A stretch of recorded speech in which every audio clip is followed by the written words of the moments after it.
Hey guys, it's Katie. So I wanted to just give a really quick rundown because we've been getting lots of either new puppies or just people that have been struggling with housebreaking. So I filmed a video quite a while back about tether training. Um, so just be aware that some of this might be a repeat of some of that video.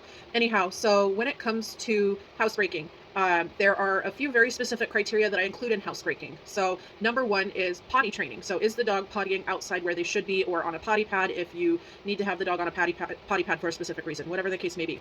But essentially, that is step number one in housebreaking. Step number two in housebreaking, is your dog capable of living without destructive tendencies towards things they should not be destroying? So for example, is the dog eating the furniture? If the answer is yes, they are not housebroken yet. Are they tearing holes in your wall? If the answer is yes, they are not housebroken yet. So the last thing when it comes to housebreaking are your thresholds. So your front door, your back door, etc. Do they have enough impulse control surrounding those thresholds that you're not concerned that they are going to immediately rush out of the door? If the answer is no, obviously you have some work to do with your threshold. But on top of that, if you have met any of those three criteria being no, so the dog is either not potty trained, the dog is being destructive, or the dog is unsafe to have around the thresholds. And this can also include gates in yards and stuff. And in all of those scenarios, if your dog is not reliable, you need to have your dog on a tether. The tether is a leash. Now, tethering goes in stages. First stage, the dog needs to be attached to a person. Um, Now, there might be some households where this is not able to happen due to various reasons, but in most households, it is possible to have the dog tethered to a person. Now, tethered to a person can be you holding the leash, or it can be the leash is attached to your waist, it's around your shoulders, but the leash needs to be on a person. It shouldn't be getting dragged around. That's a later stage in training.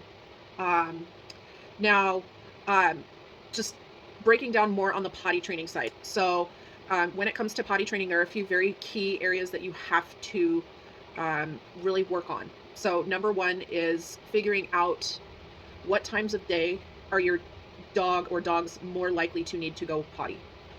So, for younger puppies, it's going to be a lot more frequent because they're still developing bladder control. For older dogs, so with my dogs, it's usually 2 or 3 times a day. Occasionally, we'll have random times of day that are not on the normal time frames. Um, Anything that's anomalous, it's anomalous. There's not really any rhyme or reason to everything that is anomalous with a dog.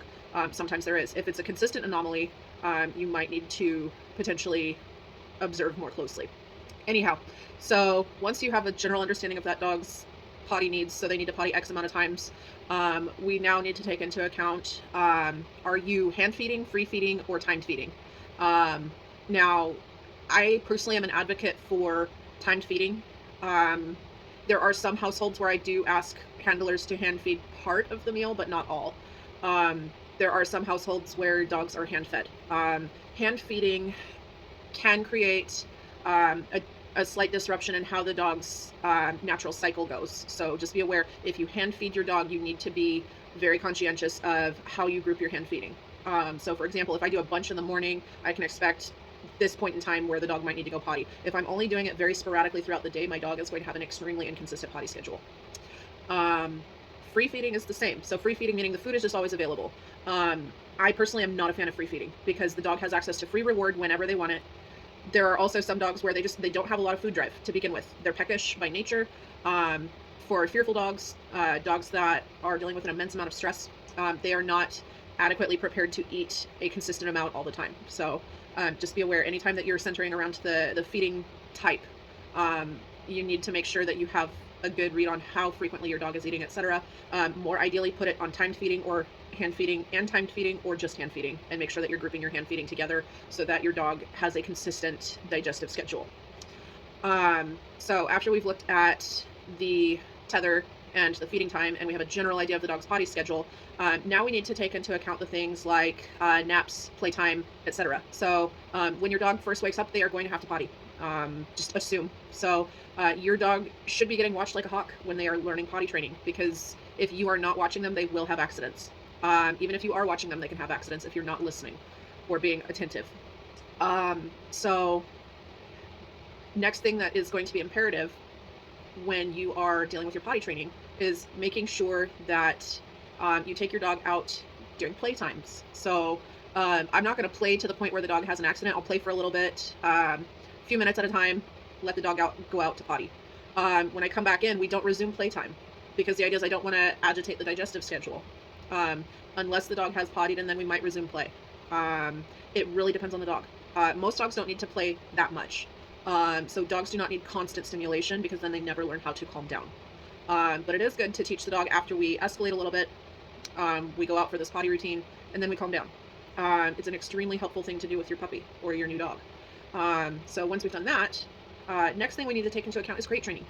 Because obviously you can't have eyes on your dogs at all time. And most people don't want to be a prisoner to their puppy because this dog is tethered to them. So your crate times should be strategic.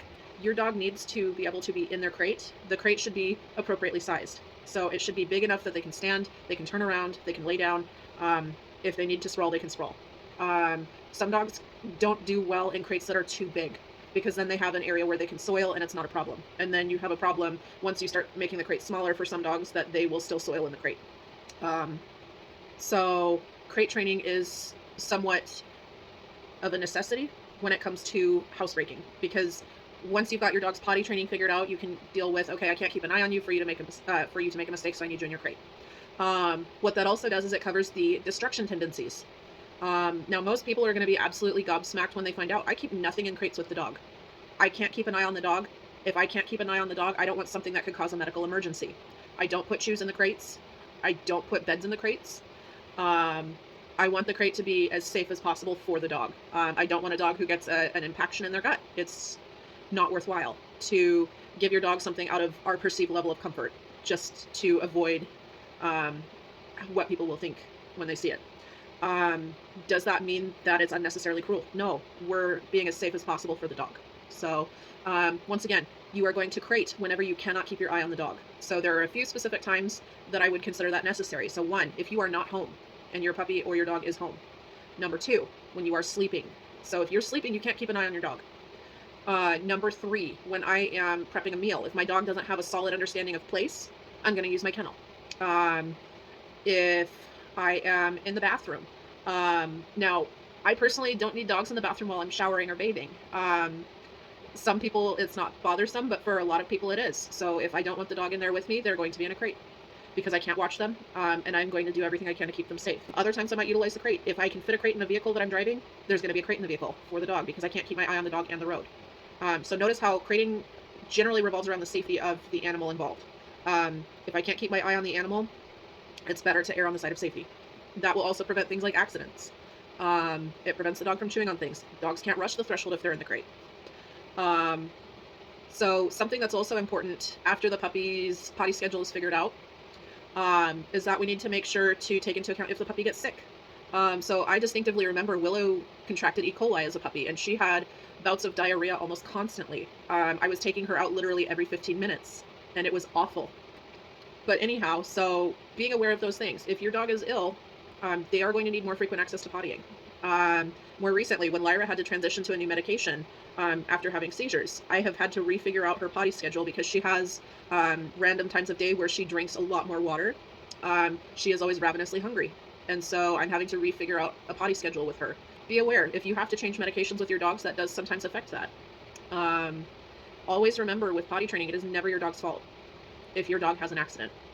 That will always boil down to the handler needs to be more attentive to what's going on with their dog. So the other thing that's really important to remember when it comes to biological functions, you can choose whether or not you decide that you want to reward your dog for pottying outside. I have never pottied and rewarded. So none of the dogs that I've ever worked with are given treats for pottying. It's a biological function that's going to happen whether there's a treat or not. But what I do need to do is always catch the dog if they are about to have an accident. So catching the dog for accidents is extremely important because then what they learn is, oh, I made a mistake, we need to go outside. Or, oh, I made a mistake, I need to go to my potty pad. Whichever the case may be. That in and of itself is sometimes the hardest part, is what happens if we catch the dog versus what happens if we catch a mistake that's already happened. If the mistake has already happened, just clean it up. You can't really do anything at that point if the dog has already made the mistake. You can't catch them in the act of having an accident if the accident's already done. It means you have to catch them and get them where they need to go. So usually I'm going to pick the dog up, ferry them to their potty spot. Now, for some dogs, they're a little bit more sensitive. The idea is just vocally catch your dog, get their leash, move them to where they need to go. But yeah, so that is essentially what needs to happen when it comes to housebreaking with a new dog. Or anytime you move to a new location, you may have to implement some of the same things again. But anyhow, if you have questions or comments, feel free to comment, message, text, email. So I will talk to you guys later. Bye.